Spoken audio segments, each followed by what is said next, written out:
अब समझने वाले हैं practical application of the offence of kidnapping को। देखो, these cases are very common where the girl and the boy elope together and normally the boy is charged with the offense of kidnapping. Normally होता क्या है, जब लड़का लड़की इकट्ठे भाग जाते हैं तो लड़की के जो फादर हैं वो जाते हैं पुलिस थाने में और एफआईआर लॉन्च कराते हैं और पुलिस जो है लड़के को इम्प्लीकेट कर देती है for the offence of kidnapping के लिए। अब हम देखने वाले हैं क्या लड़के की लायबिलिटी बनती है इस केस में कि नहीं। अब ये लायबिलिटी लड़के की बनती है कि नहीं बनती है डिपेंड करता है दो चीजों पर। सबसे पहले age of the girl, second consent. So 4 situation में इन फैक्टर्स को हम यूज करेंगे और आपको बताऊंगा लायबिलिटी बॉय की बनती है कि नहीं।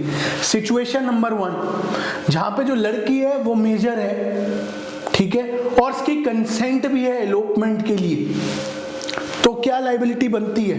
तो लड़के की लायबिलिटी नहीं बनती है, बिकॉज ऐसे केसेस में अबडक्शन का चार्ज जो है वो एप्लीकेबल होगा। और अगर आपने अबडक्शन अभी तक समझ लिया है तो अगर कंसेंट हो, if there is a consent of the person who's abducted, then that offense is condoned, उस offense को माना नहीं जाएगा।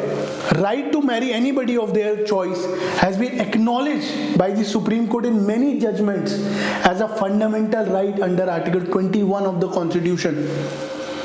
Situation number 2, जहाँ पे गर्ल मेजर है, लड़की मेजर है, बट उसका कंसेंट नहीं है एलोपमेंट के लिए, उस केस में अबडक्शन का ऑफेंस एप्लीकेबल होता है। और पनिशमेंट देखने के लिए हमें यह देखना पड़ेगा किस इंटेंट के लिए अबडक्शन हुई है, उस अबडक्शन का पर्पस क्या था।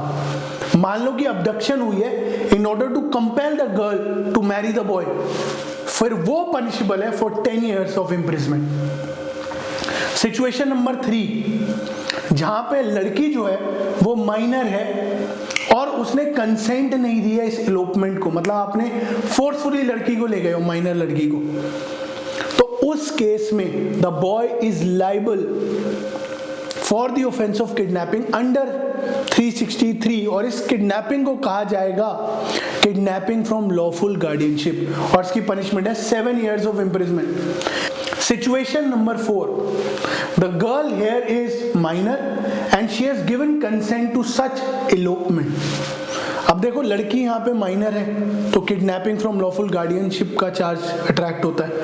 तो अगर उसको देखोगे तो उसमें लड़के की लायबिलिटी तभी हो सकती है अगर लड़के ने इंटाइस किया हो लड़की को to come out of the lawful keeping of the lawful guardian, मतलब आउट ऑफ द कीपिंग से आने के लिए मजबूर किया हो, लॉफुल गार्डियंस को छोड़ने के लिए मजबूर किया हो, कुछ लालच देके, जैसे मैं आपको बॉलीवुड में स्टार बना दूंगा, आ जाओ, आपको वहां शेल्टर दूंगा, आपको काम दूंगा, दीज आर ऑल इंटाइसमेंट। अगर इंटाइसमेंट है that makes the girl come out of the lawful keeping of her lawful guardian, then the boy will be held liable for the offense of kidnapping from lawful guardianship, जिसकी punishment है 7 years of imprisonment। अगर कोई minor लड़की खुद ही out of the keeping से आ रही है, मतलब कंट्रोल से बाहर जा रही है लॉफुल गार्डियन के, बगैर लड़के के इंटाइस किए, तो लड़का लायबल नहीं हो सकता।